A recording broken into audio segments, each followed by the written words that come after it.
Hello and welcome to Risk at Work, Risk Connect's educational web series. I'm Scott Fenstermaker. I'm the head of digital marketing. Today, we're going to be talking about strategies to help overcome the impact of cognitive bias in ERM. ERM relies on a great deal of human judgment, and that is likely always going to be the case.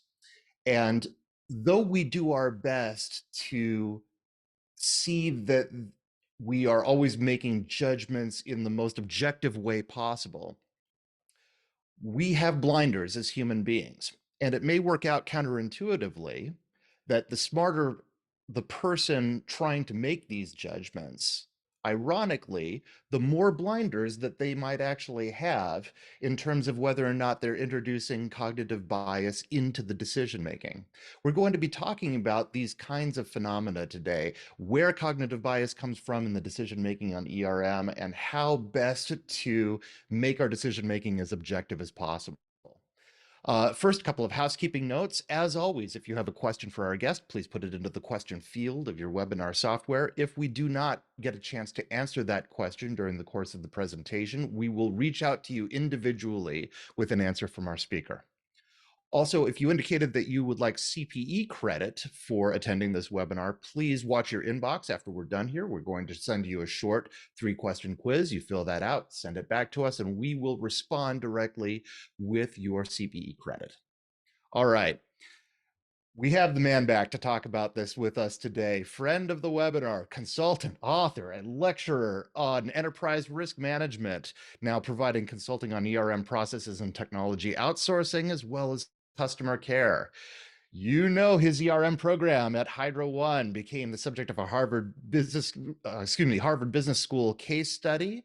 He is a regular lecturer at York University's Schulich School of Business in Toronto and has been a guest lecturer at Carleton University, Ryerson University, and Harvard Business School. He is the co-editor of the textbook, Enterprise Risk Management, Today's Leading Research and Best Practices for Tomorrow's Executives, available, he would want me to say, at fine online bookstores anywhere, or if you're me, on fine Kindle readers everywhere. I hope you can see that there. I'll show you my copy of it. I am pleased to have back to the webinar series, Rob Quail. Rob, how you doing? Hi, Scott. That is the smallest Kindle reader I've ever seen. It looks I like a know, phone right? reader. Yeah. My iPad is busy over here keeping time for us, so I had Uh, to show it on my phone. I don't actually read your book on that small a screen. I'll have you know, it would just take me forever. yes. All All right, my right. man, we're going to talk about cognitive biases today. So, please tell us what we're all doing wrong. Let's get started. Well, I mean, one thing that's bothered me since the very beginning of my own ERM journey is the potential for ERM processes to fail to overcome, or even worse, actually reinforce dangerous cognitive biases, unchallenged beliefs, perpetuated myths. The worry, one thing that kept me up at night in those days was that I might be perpetuating sort of corporate mythology within, at the time, Hydro One about what was good and bad and what might hurt us and what might be good for us. ERM sits right on the boundary between the objective, the data about the past, and the subjective application of that to decisions about the future, and involves the participation and trust of the most important decision makers in the enterprise. We collect a bunch of data about the past and current performance, plus perhaps some contextual data such as overall trends in the business environment. We might have some kind of model or scale or other criteria through which we crunch all that data. Then we provide it to decision makers in the hopes that it will help them prepare to navigate through an unknowable future. All that data gathering analysis ultimately gets sorted and filtered by the decision maker's brain. And worse yet, all that complexity gets boiled down to some kind of brief, high-level, simplified report, which attempts to convey the risk picture to an executive team or a board so they can presumably make better decisions. So I expect you can understand what I mean when I say that risk management is fertile ground for these kinds of problems with cognitive bias to be perpetuated. Now, in my early ERM years, I had worried on a hit and miss basis about these and tried to tackle them one at a time. I'm embarrassed to admit that it was only when I was asked to put together a module on this as part of the Schulich Business School program about a decade ago that I really did much formal research and thinking about this in any structured way. But that research really strengthened some of my ideas. I guess that's a form of confirmation bias, but also led me lots of new ones about the best way to go about this ERM thing. So as of today, there are over 180 defined cognitive biases on Wikipedia, and today I'm going to go through every single one of them. Kidding, kidding, of course. I'm going to focus We're on gonna just be here till three. next winter, dude. That's right. We're going to go through just three categories. I'll talk about the bias types. I'll talk about the ways in which they can present a grave danger to your program and to your organization. And at the end, some strategies to overcome them. This is such an important topic, in my view, that in the book that you mentioned, Scott, there are two chapters on cognitive bias. One that lays out Mhm. different types of them, goes through some of the 180, and then another one about strategies in somewhat more detail than I can deal with in an hour. So the first category is the bias is all about stuff that happens inside the individual heads of your decision-making clients, how they approach problems and how they access and perceive information. So when I share this with you, and this is perhaps more impactful when you do it in a room full of people rather than online, when you see this problem, what does your mind go through when you see that problem? There's a little bit of a negative emotion, fear. Am I going to have to actually run through this calculation? You might be thinking, it's a fairly big number, not a huge one. If we were in a room together, you might be thinking, gee, I hope someone else answers this question before they call on me to answer it. And then if I share this, you say, could be, and you might feel a little bit relief that there's an answer, and so you don't have to expend all the effort trying to calculate it yourself. So what was going on in your head is what is often called system one. So system one, the ideas of there being a system one and system two, concept described in detail in Daniel Kahneman's book, Thinking Fast and Slow. This is a book that, in my view, by the way, is required reading for anyone who wants to do ERM well. Um, our brains have evolved in this specific way with what Kahneman calls system one and system two. System one operates automatically with no control. It generates impressions, feelings, inclinations. When these are endorsed by system two, they become beliefs and attitudes. It infers causes and intention. It suppresses doubts. It's biased to believe and confirm what it sees. It focuses on existing readily available evidence and ignores the rest. Is that a wildebeest charging towards me? Yes, it is. Here's how I'm going to react to that. So systeminal allows you to do things like quickly react when being chased by a giant predator, but also allows you to do things like drive a car while listening to the radio. System two takes effort and focus. There's intent. You challenge assumptions. It's the true problem solving analytical part of the way your brain functions.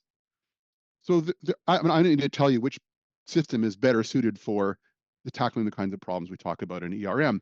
There are good reasons for the existence of system one, particularly historically or in an evolutionary context in terms of dealing with immediate danger. The problem is with people is that we overuse system one without us even being aware that this is happening. So I'm going to go through some implications of this overuse of system one in the next few slides. The first one is attribute substitution. This is answering an easier question. So when we ask a question that's difficult, system one might try to take over and reframe the question in your mind so you can answer it using much less effort. So suppose you're speaking to an executive about a risk and you ask the question, what are the greatest risks to the achievement of our strategic objectives? This is actually quite a difficult question to answer. In fact, it's the core question that all ERM processes are intended to answer, or part of it anyway. So you need to think about, well, what are our objectives? What are the major sources of uncertainty, both in the external and internal environment? What are the kinds of specific events or conditions through which those uncertainties might materialize, and how might they affect the organization? So it's not an easy question to answer.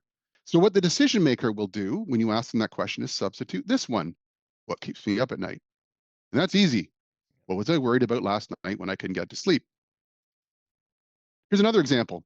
Are all our mitigating strategies comprehensive, effective, and appropriate? Again, complicated question. You need to catalog those different mitigating strategies. You need to compare them to some kind of ideal. You need to kind of prioritize the gaps and say, okay, here, yes, what we have in place is appropriate, effective, and comprehensive, or no, it's not.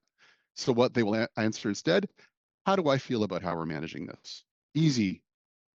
Here's a third example.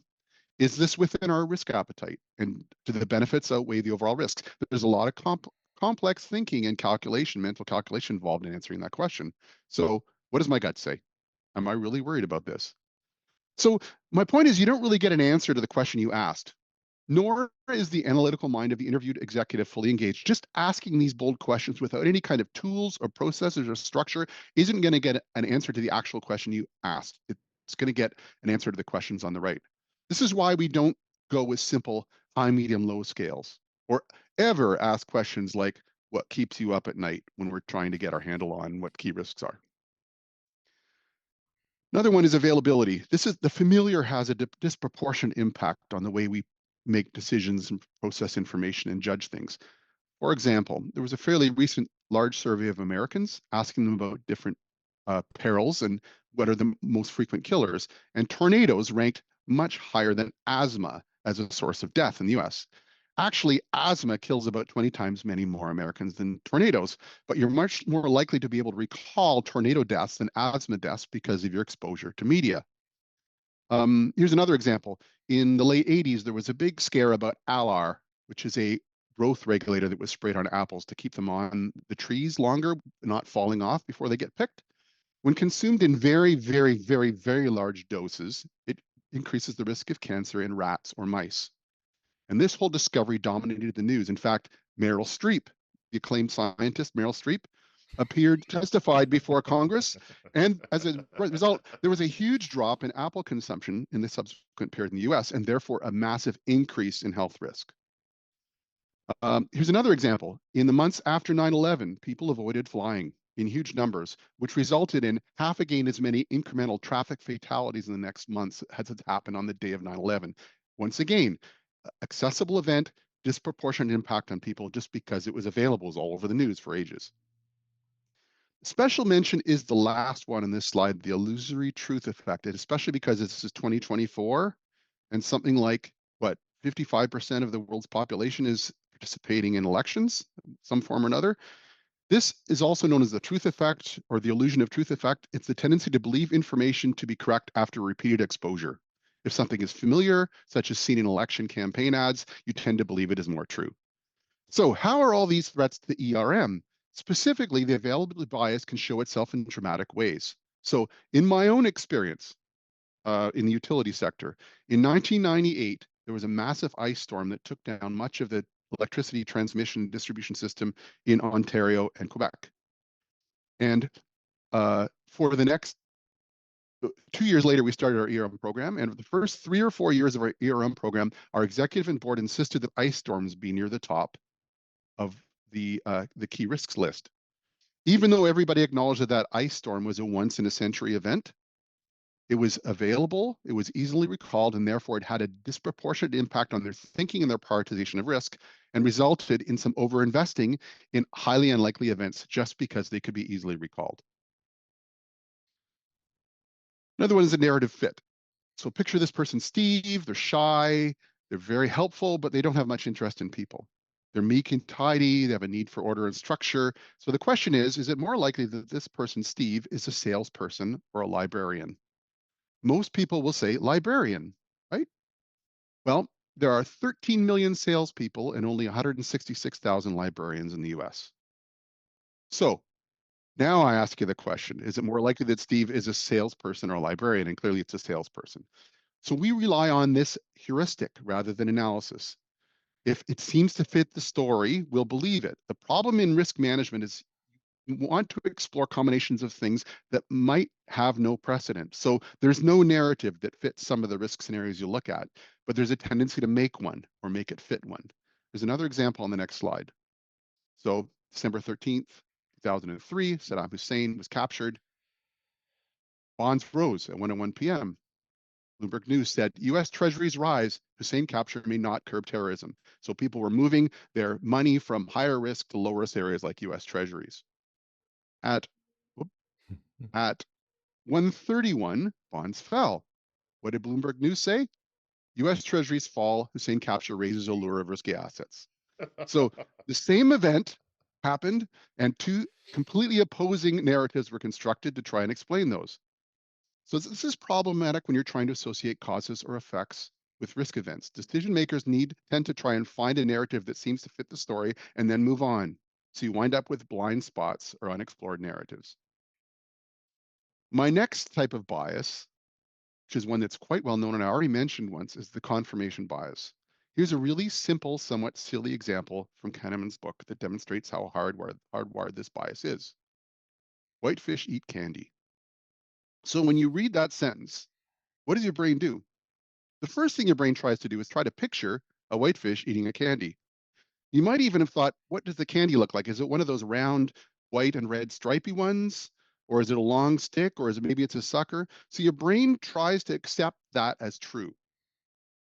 The scientific method, which I'm sure we all agree is responsible for most of our major advances as a species since the Middle Ages, establishes a hypothesis and then tries to disprove it. But our brain, especially system one part of our brain, is hardwired into what's called a positive test strategy. Your system one tries to prove the hypothesis.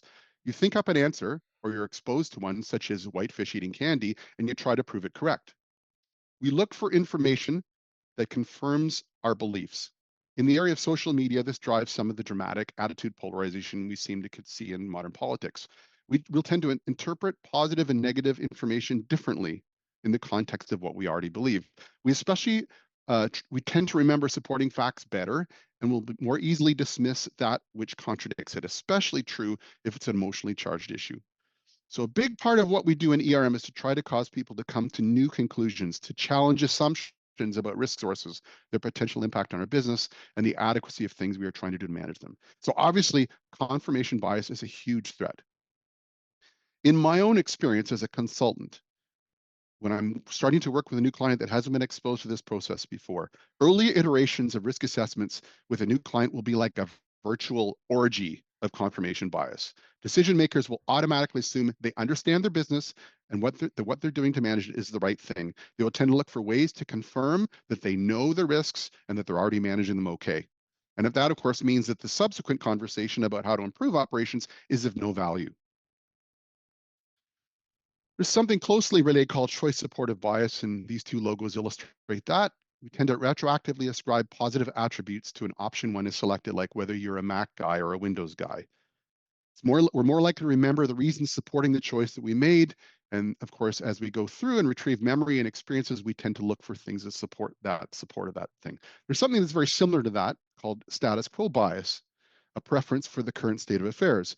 The current baseline or status quo is taken as a reference point, and any change from that baseline is perceived as a loss. So similar to the confirmation bias, it reduces the provocative value of ERM during risk assessments, especially conversations about, say, priority or adequacy of actions already chosen. If people fall into the trap of just re-justifying their past decisions or the status quo, you, Mr. or Ms.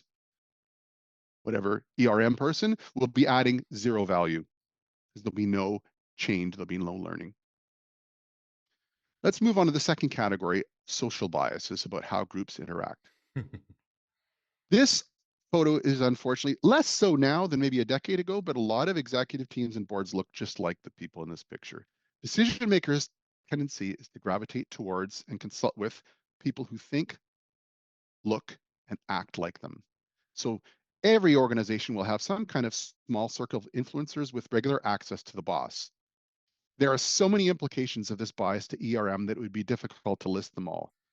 Of course, the value of any organization, your organization, mine, is ultimately defined by stakeholders. They may be investors, they may be creditors, customers, employees. If you can't take their diverse perspectives into account when evaluating uncertainties, impacts, and strategies, you can't really make the best decisions. You'll have less trouble reaching consensus, but the problem is your answer will be much more likely to be wrong. But also, a culture where the boss picks people who are like them is a vulnerable one. Healthy opposition needs to be part of the process of decision making. There's more than one way to look at a problem. Here's another social bias, the tendency for people to understate any dissatisfaction because they don't want to offend other people in the room. Some of what we do is in ERM is to try to deliberately introduce bad manners into the way teams interact, as in contradiction, a lack of courtesy. So there's a related issue that actually probably deserved words on this slide in hindsight, but I didn't put them there. And that's the aversion to sending or receiving bad news, sometimes called the CEO syndrome. And even worse, we tend to dislike the person who delivers bad news. And recently I read about a study where they looked at air travelers' satisfaction with gate agents at airlines. And they found shockingly that if the gate agent announced a flight delay, passengers tend to like them less. So if you are a mid-level executive in an organization and you deliver bad news to the boss, the sad news is the boss is going to like you less at the end of the experience than they did before. This is especially a challenge because, in essence, This is at the core of what we try to do as risk managers, force people to have conversations about ways we might fail. And that's just not a normal thing to do, to sit down as a group in front of the boss and talk about ways we might screw up. But that, in effect, is what builds a healthy culture. So courtesy bias and CEO syndrome are a big deal in terms of building an effective risk culture. Here's one that's similar: the tendency to follow actions or beliefs of others, not because we don't want to offend, but because as social animals, we want to be part of a group or a tribe or a team. We don't want to stick out, we want to fit in. Related to that, kind of combining those two things, is followership. If the person driving the bandwagon is also the boss. So I have a very specific um, example from my own experience. This was long ago when I was in-house risk manager at Hydro One. We had an offsite meeting attended by our chief executive at the time and the chair of our board of directors, facilitated by an external consultant, who large firm who will remain nameless. U-shaped table, facilitator in the front of the room.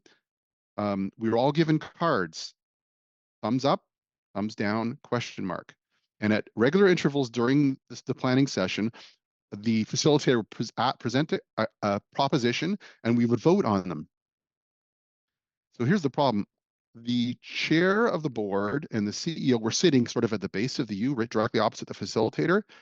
And it was time to vote. I thought people were going to hurt their necks from looking to see how the bosses were voting before they would vote. So that is both followership, bandwagon effect, courtesy bias, all those things in one big ugly mess. So those are my social biases.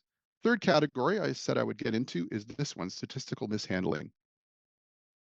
So as I said in the intro, we sometimes get exposed to a lot of data, and this can be shark-infested waters in terms of things like trend analysis, as in this picture, um, and other things that can play out in terms of handling of data.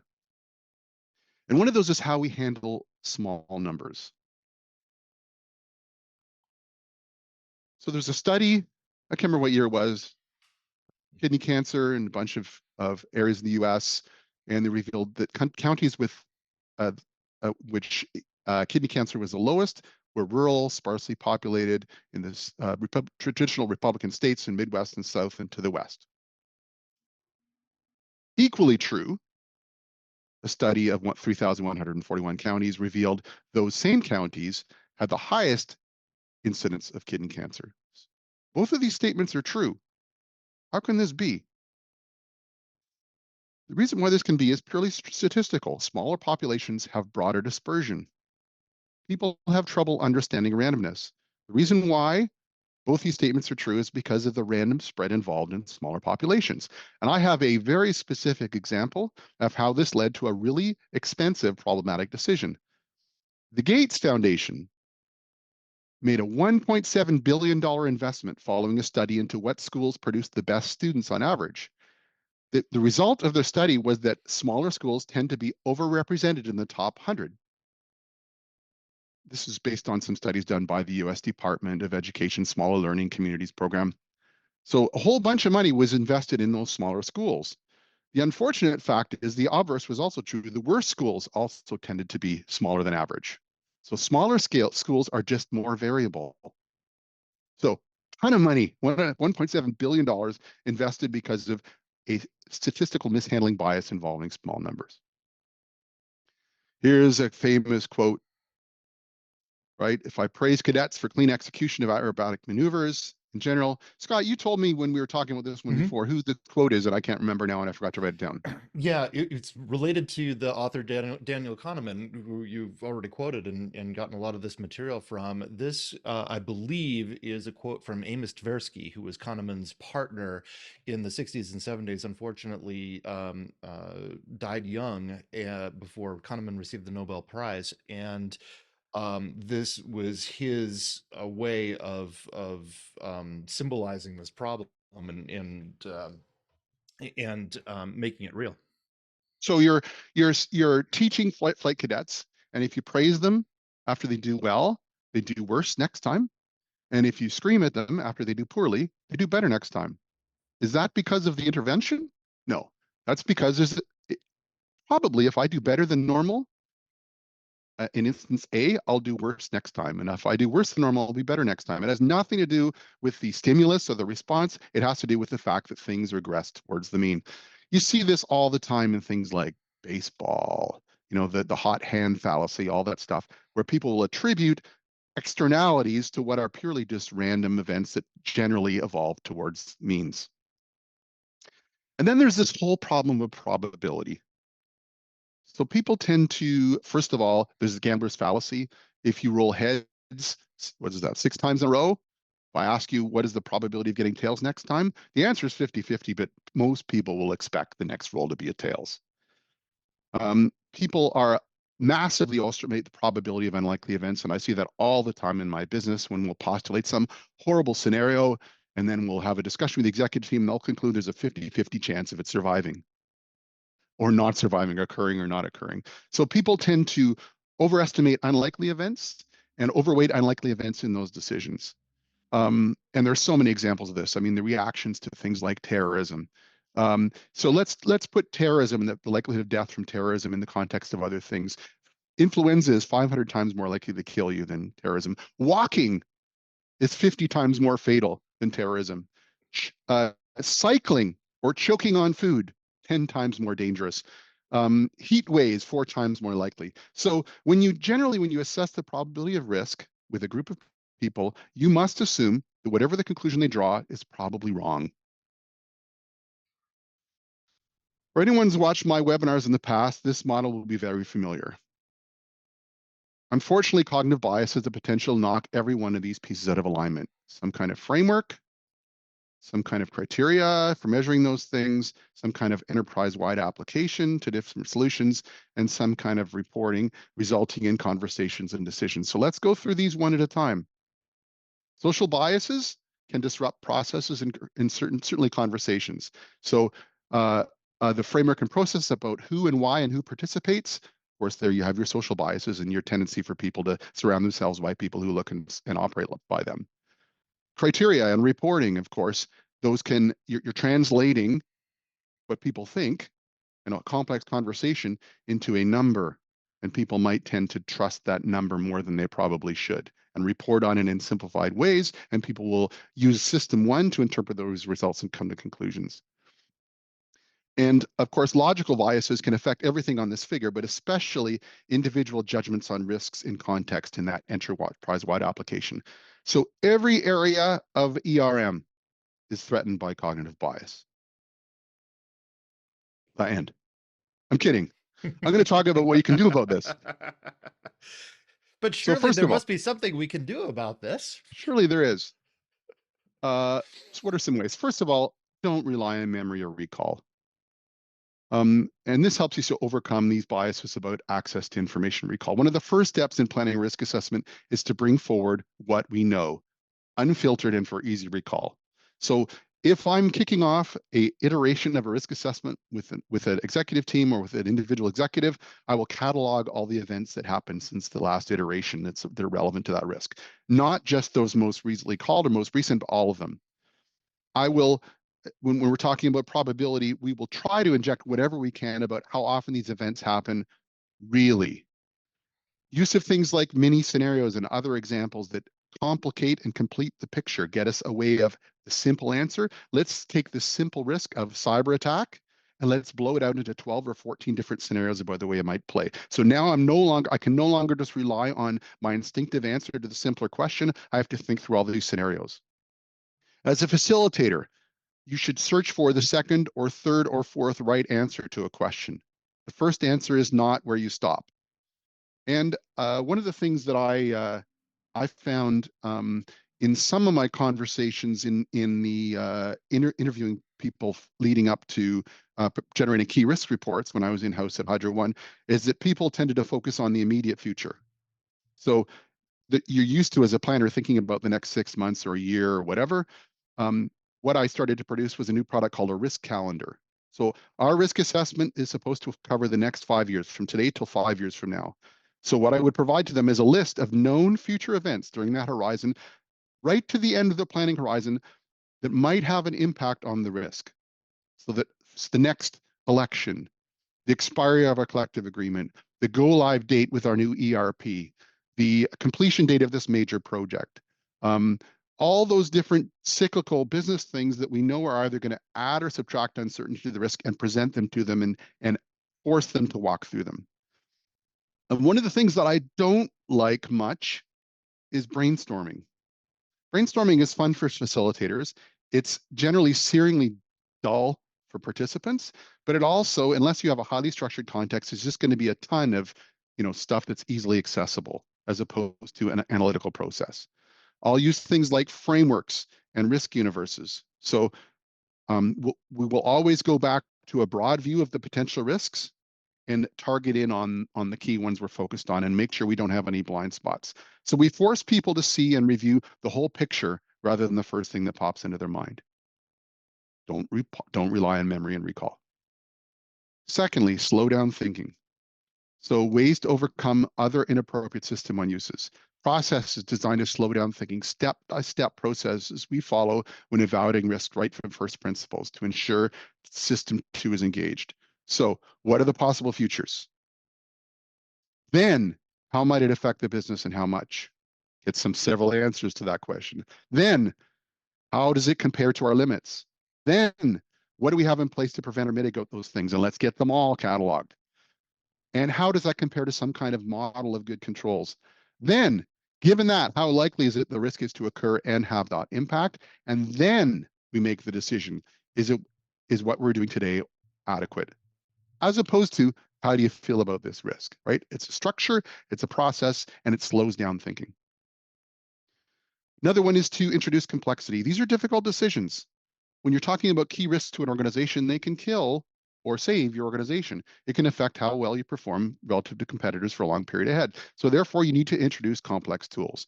Detailed calibrated impact criteria, which I've talked about in a previous webinar. Effective presentation of objective data. So how do you present it in a way that's going to help us give a full picture of the complexity?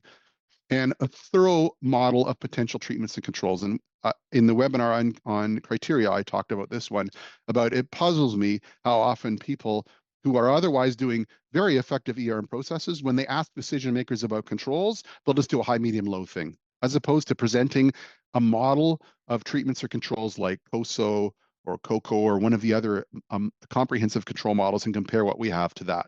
So have some kind of complex picture of what good control looks like and compare what you have relative to that. Social biases are tricky too. Common at work. It's common for workshops. Common at workshops for me to introduce people who are rarely in the room. So I will deliberately seek to invite people who I know think differently or not part of the normal executive team. When I first start working with a client, often they'll want me to use their pre-existing senior management team as the forum for risk assessments or workshops.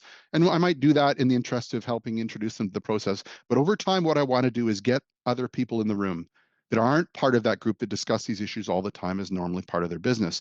And what's pure gold is someone who is, I would call, the confident, creative contrarian, someone who will effectively argue the other side with the boss. Those people within any organization, are so valuable in terms of provoking ways to overcome social biases.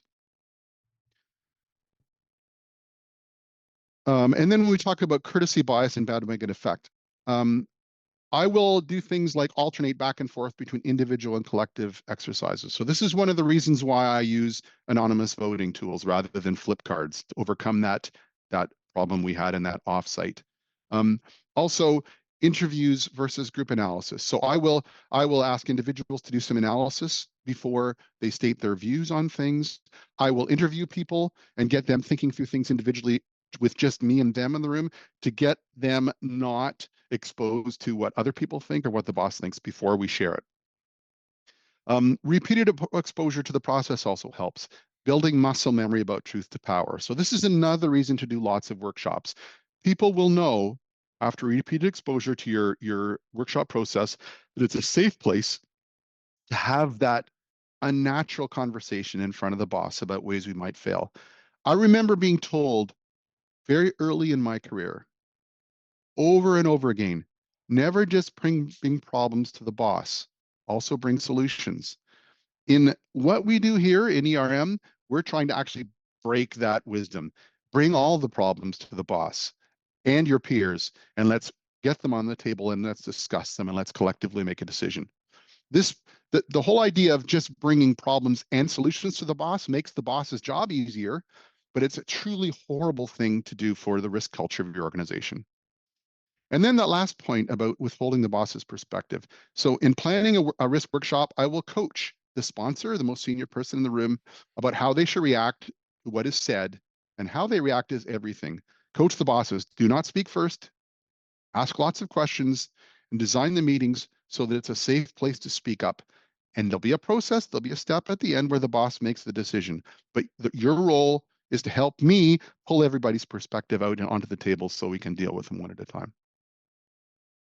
In terms of statistical bias, um, limited use of probability for valuation. So I focus most of my attention in workshop design, for example, on impacts, scenarios, impacts, and controls. People like to discuss likelihood, and it's an important part of the process, but you're going to find there's less good stuff to derive from that part of the conversation than the other parts of the process. Again, because you're talking about uncertain future events. You're Any data they have is about the past and the present. So statistics really are of limited value. Wherever data is available and relevant, however, use it. Make sure it doesn't come with assumptions that the future is the same as the past or that discontinuities can't happen. But if you have good data that tells you about things like likelihood of this type of event happening to us or to others in our industry, by all means share it. And then finally, view probability in relative terms. We're we're I shouldn't say not very good. We're terrible at estimating the likelihood of future events, especially unlikely events, but we are a little bit better at estimating the relative likelihood of events relative to one another. So think about them in relative terms. Is A more likely than B, as opposed to is A 25% and B 35%? So that can help with prioritization and ranking and decision making there. You're not looking for accuracy here because, in my experience, it's hopeless. What you're trying to do is just get things in rank order. So, my key points. First of all, once again, run workshops. And I'll repeat this. I've said this. I think if I haven't, shame on me at every workshop. If you're not running workshops, you're not doing ERM. Repeat after me. If I'm not running workshops, I'm not doing ERM. Doing ERM. You need to run workshops. That's where you get all this stuff on the table. That's where you can inject things like scenarios and detailed criteria and facilitated processes and slow down thinking into the decision-making process in the organization until it becomes muscle memory. And then also that's provide lots of prompts like things like recent events, slow down thinking, use complex tools for complex decision, introduce diverse groups together, separate individual analysis from group discussion. When you're designing a process for risk assessment, it's like, is this a process that's better done individually without knowing what everyone else thinks, without any group bias? Or is this a process that's better done where we present all our conclusions and try to understand each other's perspectives? Make that a conscious part of how you design your tools and processes. Coach the boss to shut the heck up until they hear from everybody. And finally, be really, really careful about probability. And that really is the end. So, Fabulous. Fabulous, Rob. I've got I almost don't know where to start. This is such a rich subject matter, and as you were talking, I was thinking of these, many instances where, not only in my own life, but talking to our customers and talking to people around this industry where this type of thing comes up. Let's start with the point that you just made, that you just reinforced with everybody about running workshops, right? As a consultant, when you walk into a company, I will bet you more often than not that they're not probably running workshops until you get there. I'm going to guess. Um, what do you commonly see in terms of how these conversations take place before they come across the wisdom of running workshops, right? Are you talked several times about get people in the room, right? And I know you might mean that metaphorically, but um Are these typically talked about in interviews with executives? Are these typically talked about in rooms with risk managers and risk owners talking? Is this typically still done behind somebody's desk and through email? What do you see commonly when you go into companies, and what kind of pitfalls are there? So your first point about skepticism, I think you were saying about skepticism of the dive workshops. They may not have been exposed to them before. They may not fully understand. So it's a little bit like constructing a good plot for a movie Hmm. where everything ultimately comes up to the climax, which is whenever the criminal gets arrested or the big punchline gets said or whatever happens, even leading up a joke, right? So in the way I will do things. If I'm starting to work with you, Scott, you're say a client, I will make sure, and the end game is to come up with some kind of risk assessment that we do at a workshop. And we have some things we need to do in advance of that. So we will build a risk universe. We will assemble a risk appetite and use that to build criteria. We'll talk to individuals about their key views of risk and try and prioritize and come up with an agenda. I'll try and structure all those things so that they make people look forward to the workshop. Okay. So, so for example, when I talk to decision makers in an organization, either about their own individual view of risk appetite or key risks, it makes me very happy if at the end of that conversation they say, geez, I can't wait to find out what other people think the key risks are, what the risk appetite should be. So again, it's a little bit of a thing you want in the back of your head. You're trying to build excitement about the day when they all get to sit down and finally have the conversation, share their perspective. Delay that gratification, get them enthused about the idea of finding out, discovering what everybody else thinks about these different risks. So that's a big part of building uh, interest and support for workshops. And when they're over, wanting to do them again at the next iteration or apply the same process to other things. I don't know if I completely answered your question, but I think it was related. It was a great answer to some questions, so we'll just roll with it. um, well, let me pick up on what you just said there. So, talk about the mentality around this kind of discussion, which you were just framing. And then when you talked in your session about social biases, right? Mhm. Everything that you talked about in that section struck me as some form of managed discomfort. It's a form of volatility, right? It's a form of healthy randomness and volatility. The idea that you are not looking for a group of people who are exactly like yourself and think in the same way. The idea Mhm. that you are looking for all the problems. The idea that you are really trying to you're really trying to frame a healthily uncomfortable conversation if you're doing it right, and yet something that everybody's looking forward to. Um, where I'm going with this is I think Risk already struggles with the idea of being the people that bring all the bad news to the boss, right? And perhaps unfairly getting moved into a closet sometimes as a result of that.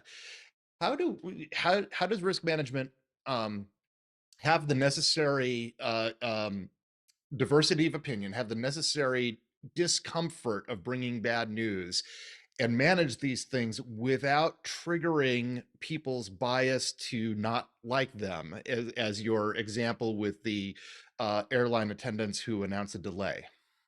Well, this is reason number 4,226 for doing risk workshops because because at a risk workshop Yeah.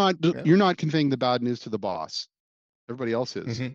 You're just providing a process. Hey, these aren't my risks. These are your risks. This isn't my perspective on the risk. This is yours.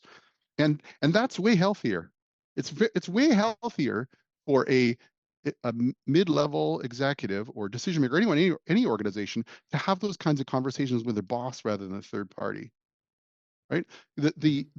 I mean, it's not unusual for organizations that they're struggling with ERM and don't understand why, where they do things like collect a bunch of data through surveys or through interviews and that kind of stuff, and package up a pretty report and present it to the boss. And the boss reads it and says, "Ah," and it contradicts all their preconceptions. Their system one is going, "This guy is completely wrong. I've got good control of the business. None of these things are going to happen. I hate this guy." So the way to overcome that, of course, is for you not to be the messenger.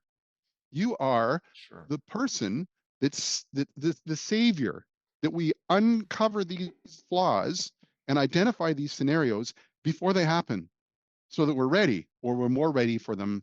Um, I mean, before today's call, Scott, we were talking about the recent issues at Facebook and Instagram, where there was an Mhm. interruption back in early March for some time, and the fact that that might have done things like interrupt authentication of people trying to get into other applications. So that led us to talk about this whole thing about, well, what about other kinds of infrastructure failures and how organizations are prepared for those? And again, I mean, it's not a particularly comfortable, or as you say, courteous conversation to talk about how these kinds of scenarios and how we might cope. But I mean, le with exposure and with positioning what you do properly with the decision makers, you can demonstrate that this is in fact good news, right? That we've thought through this, we've applied this, we've done it better than our competitors have. So if the internet collapses for 2 hours, we're going to endure that scenario better than our competitors will, and we'll emerge from the end of that ahead of the game and be more successful. So it's not really about bias. It's really about, I guess it is. It's about building enthusiasm for having those kinds of uncomfortable conversations about ways we might fail. Part of that conversation you were talking about coaching the boss, right? Holding the boss's opinion back strategically and some of those things. I'm just curious, is it often true that large personalities really interfere in a lot of these things? Have you known experiences where because of either an intimidating nature or a big nature of the personalities of the people in charge that no matter how you try to facilitate it or whatever, really you can't get out of the culture, the pre-existing culture of the cult of personality there. And the more brilliant the boss, the bigger that problem is. I would So so imagine we see a lot of so headlines about that, don't we?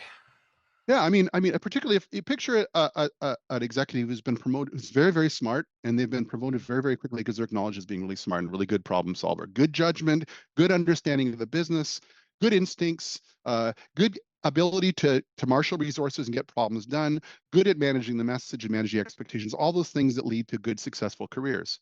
That individual will have a lot of confidence in their own judgment, and they will be used to providing context for the direct reports before a conversation. Uh, Forget about risk assessments, but in the normal course of a weekly meeting with the direct reports, they'll usually kick off the meeting by talking about, well, here's what I know is going on. Here's what the boss has told me. Here's what I've read about the competitors. What do you all think about that? But they will set the tone for the meeting. In a risk assessment, Yeah. you're flipping that backwards. They need to forget for a minute that they're the smartest person in the room, and they need to acknowledge that there are other people in the room that can help them be more effective by drawing what they know out of them without poisoning the well by sharing their own wisdom and keen insight and instinct in a way that's going to direct the conversation. It's funny, when I got a very big promotion in my corporate career to vice president, I suddenly found that everybody found my jokes a lot funnier. Your jokes aren't bad, dude. So there But might be a but bit but some truth to it. I went from not bad to hilarious as soon as I got promoted. Right? And I mean, I've known senior executives who really think they're that much more funny than everybody else. It's not. It's because they're the boss.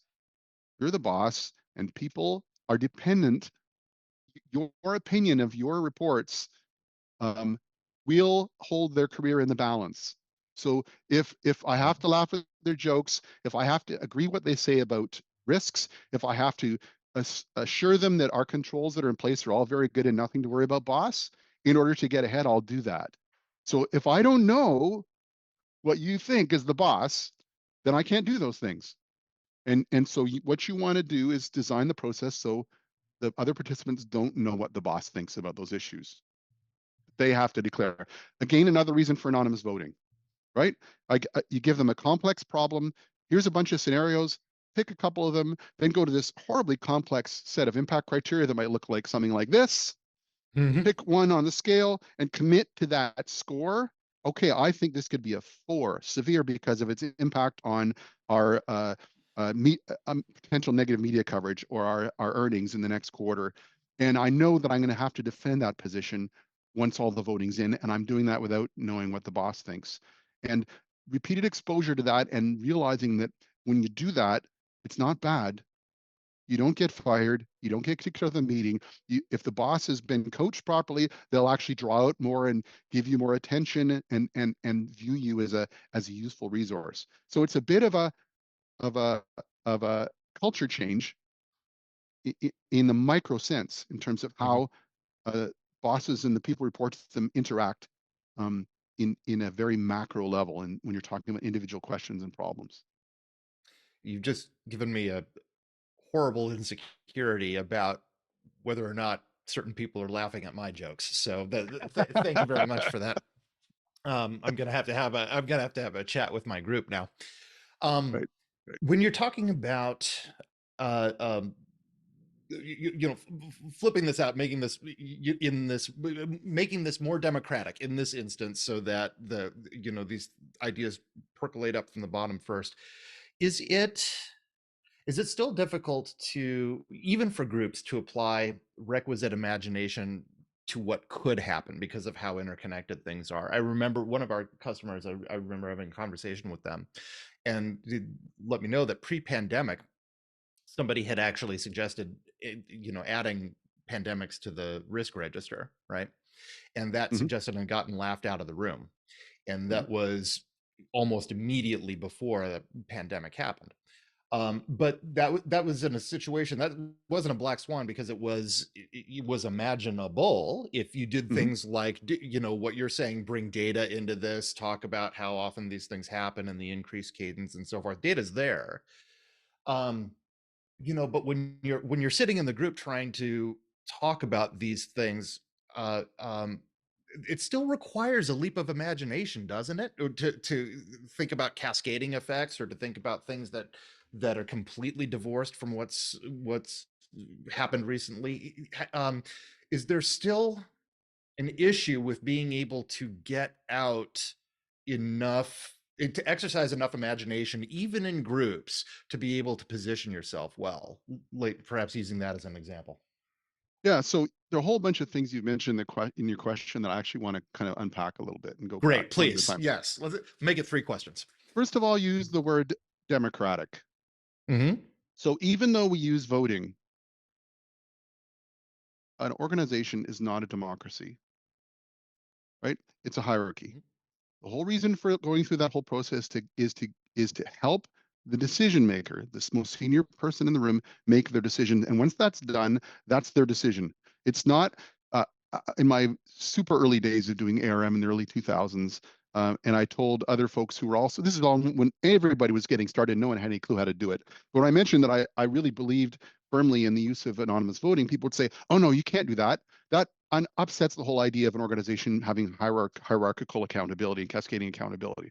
So I just want Sure. to deal with that right away because I want to make sure everybody Everybody understands that when I understands talk that. about workshops Sure. are not about um, um, I'm not advocating for ignoring the hierarchy. There is a boss, and there's a point in the process where the boss makes the decision based on everything that was said in the room. They decide, is the risk tolerable as it is today, or do you want to change the way we treat it? And that's their decision and their decision alone. So that's the first thing you raised. The Great. second thing you mentioned about pandemics and the fact that pre-COVID, nobody wanted to talk about pandemics. The one thing I do want to point out is that all of a sudden pandemics is popping all over the place in All people's over the risk place, profile. isn't it? It Yeah. it's like the 98 ice storm, right? It's suddenly pandemics are up near the top. Right. That's the second one. The third one you talked about imagination. So a way I like to think about, we have the static tools we use in ERM. We have criteria that we apply for assessing risks. We have risk universes. We have a prescribed process for doing risk workshops. But there's the other side of your desk, which is about designing thought experiments. So um, I forget where we've talked about this before, whether it was a past webinar or one of the keynotes at Connect, Hmm. is the idea of counterfactuals.